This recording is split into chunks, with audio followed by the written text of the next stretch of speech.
Hi, everybody. It's still Valentine's month, and so I'm really excited to have a great librarian, Lisa Paul. She's now my go-to librarian at the Spanish Fork, Utah Library, and she is going to give us five of her favorite sweet romances. It's such a delightful interview, and you're going to find some reads that you haven't read before, so I hope you listen in. Also, please go to my website and sign up for my newsletter because if you do, you'll be able to download a free book and you will also get news of sales and giveaways and new book releases, lots of fun things that you'll be able to see there. I hope you check it out. Now, I'm really, really excited to introduce Lisa Paul.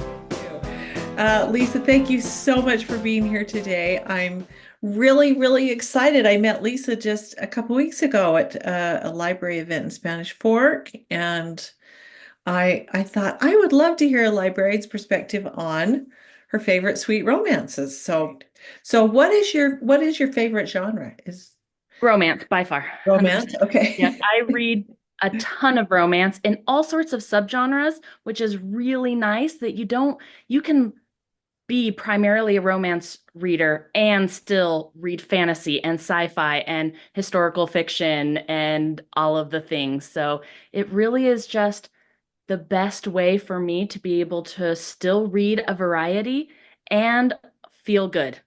I want to feel good when I'm reading and know that I'm going to feel good afterwards and just come out of it with a glow and a happiness and hope. So I read all sorts of romances but still primarily romance. I love it. Anyway, that yeah, I really agree with that. We just finished watching this show called The Night Agent, and it's kind of a spy thriller, but at its heart, it's a romance, and I loved it.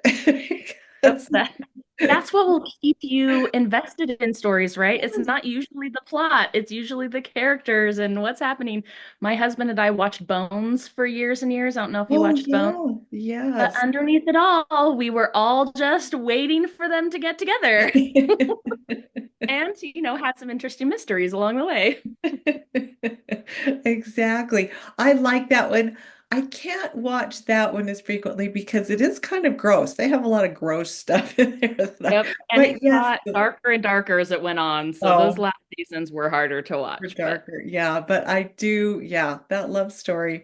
I totally agree. So you are going to share your five favorite sweet romances. And I know when I was thinking about this, I was thinking this is a lot harder than we think it is because there are so many amazing, wonderful books.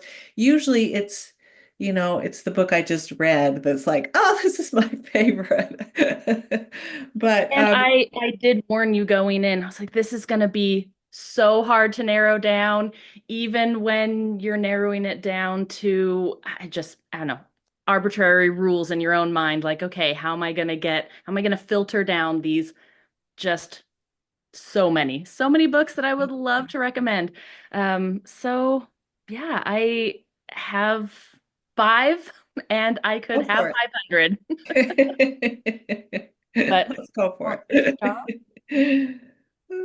Okay, so I will say I'm starting with a classic that isn't necessarily the first classic that you think of when you think of a classic romance, but Daddy Longlegs by Gene Webster. So I don't know if you have read Daddy Longlegs by Gene Webster. It was written in 1912. It was originally a serial. It's set in New England around the turn of the century, and so it's epistolary, so it's all written in letters Oh, and wow. primarily from the female main character's perspective. So you'll hear the rest of the story and the characters come in through her letters. So she is an orphan and she's at the age when she is graduating out of the orphanage and is meant to move on and go somewhere else and gets a scholarship by an anonymous donor to attend a college, a girls' college in New England for 3 years. But she has to give him regular letters to tell him about her progress in the program. And she is delightful. She is just the most quirky, hilarious, fun, upbeat. You will love her. So Jerusha is her name. Jerusha Abbott is the name she was given at the orphanage when she came as a child, and she is just so much fun. It's short, it's sweet, it's just so much fun. Everyone who has ever read this book loves this book. Yes, go Well, that read this is a book. great suggestion. I have never heard of that. I mean, I've heard of the play, but I've never heard of the book. So The that's play really was really well done. You get a good taste for the book by going to the play. okay. Fabulous. Okay, what's your next Okay. one? Okay. So my next one is a series. I did also warn you that I Yes. would, how about one or two are actual series? So then you have more books to devour. The next one I wanted to recommend is called the Blue Orchid series by Jennifer Moore. It's set in New England in the Industrial Revolution, so it's a Victorian era historical romance series.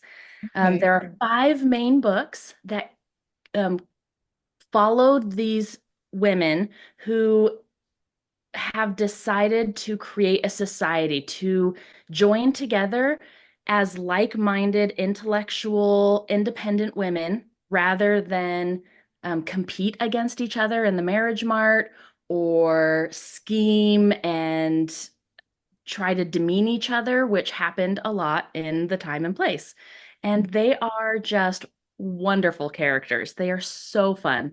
They each usually have some sort of a mystery kind of um, background. So you get some mysterious storyline that you work through. But they are just great books to have that kind of female connection, right? That society of women who bond together over their strength Your and their goals. yes, their life goals and help each other and love each other and support each other and find true love along the way. I love that. Jennifer Moore, she lives up kind of by me, and I've interviewed her actually on one of those books, and I can't remember which one. I'll send the link. I'll put the link to the interview in the comments. But The um, newest one, book five, is coming out in April. So okay. it will be start reading them now, and by April you'll be ready to read book five, which is Discovering Dahlia. Oh, that is so wonderful. She's such a lovely person. So I'm glad to hear that. I haven't read any of her books either, but I know she's fabulous. Yeah, So they're really fun. And again, you just get to be in the heart of women who are supporting women, and that is just such a great place to be in a romance book. okay, great suggestion. Okay, what's the next one? So I love retellings, love, love, love retellings of all types, fairy tales, Shakespeare, Jane Austen. I've read so many retellings.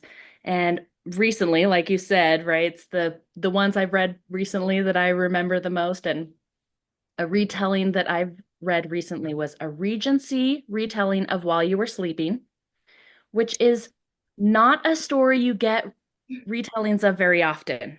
So, if you are searching for a retelling of While You Were Sleeping, this one is historical, it's Regency, but it is so fun. It's What Dreams May Come by Dana LaChaminade Okay. and set in the English countryside, and just you'll love it. She also did a Regency retelling of Robin Hood, which is a story we get a lot of retellings of, which was also very fun. So in that retelling, Maiden Marian, right, the Marian character is has found out about Robin and his exploits and is wanting to become his protege. And so she like schemes her way into Robin teaching her how to steal from the rich and give to the poor. So it is very fun. So Oh, Dana LaChaminade, go read some of her retellings or really any of her books, but Well, While You Were Sleeping is one of my top favorite movies, so that is great. And I've Oh, also interviewed Dana, so I will put the link to that. Okay, that's another great suggestion. Okay, what's next? okay. My next one is another local Utah author, but Nicole Van is one of my top five authors. She is an automatic buy for me. I love her books. I love her characters. I love her story, um, her storytelling, her turn of phrases. It's just so fun to read her books. She has multiple series that are all well worth me recommending, but I have chosen one to start with. But either way, anything she's written, I would recommend. But I will start with the time travel series that she has called the House of Oak series. And I love time travel romance. Of all science fiction, this is the science fiction that I gravitate to. I love time travel. It just gives so much I'm gonna write her down. room for like interesting stories to happen, right? When you get to meld cultures and eras. Right. Think Kate and Leopold, right? We all loved Kate and Leopold. It was so fun. It's that kind of experience where you're going to mix the Regency culture with the modern culture, so your characters get to have that back and forth. Well, It's set in England, and your characters are always 200 years apart. So the first book was 2012 to 1812. And so they go, back and forth between those timelines to 2015 and 1815. So you're going modern to Regency. Always tied around this house that was built around an oak tree that was magical and was a portal through time. Um, But yeah, so the first book is called Intertwine, intertwine. Okay. and then has just, a five-book series again. And it is just lovely. You'll love the characters. You'll love that little bit of, more than magical realism, full on time travel, but it is just delightful. I love it. I have never heard of Nicole, so I'll look her Oh, up because you that's one might of my have book to have her clubs. come and interview because she is local. Okay. So. Okay, your last one. Okay, my last one is a Hallmark book, which I don't know if anyone else realized that Hallmark was publishing books, I but did because my agent said, "Hey, Hallmark's doing this." I was just flabbergasted and I loved it.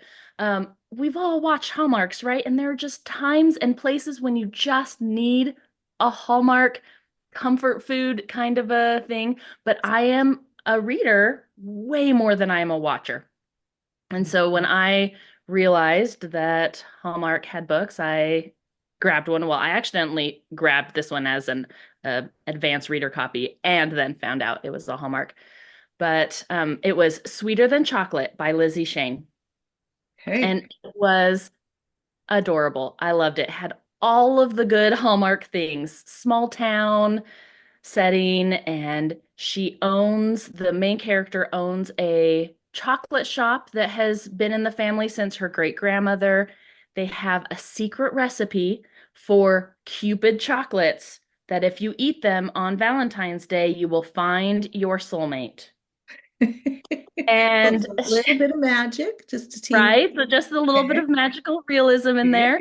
Um, and then there's the cynical TV reporter who comes to debunk the story.